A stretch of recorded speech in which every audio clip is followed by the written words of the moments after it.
Un peu avant midi, nous revenions par les ruines vers un petit café au bord du port. La tête retentissante des cymbales du soleil et des couleurs, quelle fraîche bienvenue que celle de la salle pleine d'ombre, du grand verre de menthe verte et glacée.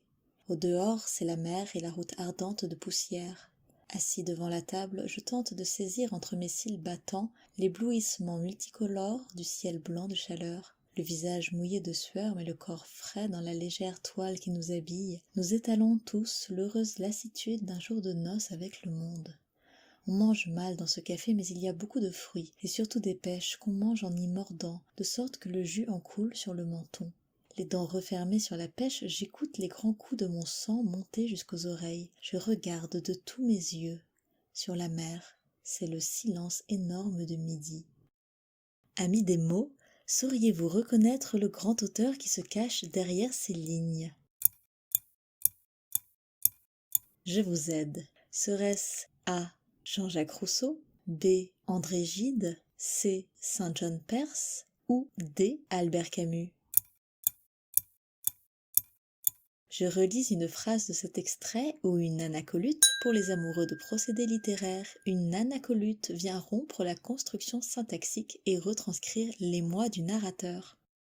La tête retentissante des cymbales du soleil et des couleurs, quelle fraîche bienvenue que celle de la salle pleine d'ombre, du grand verre de menthe verte et glacée.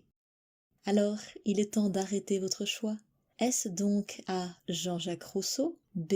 André Gide, C. Saint John Perse ou D. Albert Camus? Eh bien, il s'agit d'un extrait tiré de Noces d'Albert Camus, publié pour la première fois à Alger en 1938. Dans ces lignes, le narrateur, qui n'est autre qu'Albert Camus lui-même, évoque au présent ses souvenirs de jeunesse en Algérie, et plus particulièrement dans la ville côtière de Tipaza. Toujours là pour jouer avec la littérature? Tant mieux, c'est notre instant quiz. À quel type d'écriture associe-t-on souvent le style d'Albert Camus? A. L'écriture blanche, B. L'écriture pleine, C. L'écriture minimaliste.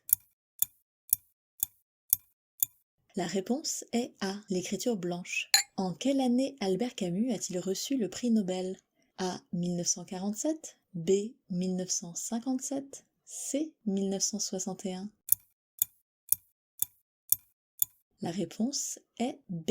1957. À quel personnage de la mythologie grecque Albert Camus fait-il référence dans le titre de l'un de ses essais de philosophie? Est-ce A. Ulysse, B. Chronos ou C. Sisyphe? La réponse est C. Sisyphe. C'était Marie-Aquilina pour Papyrus Univers. Un nouveau podcast dans quelques jours et pour finir, quelques notes de musique. I know dark clouds will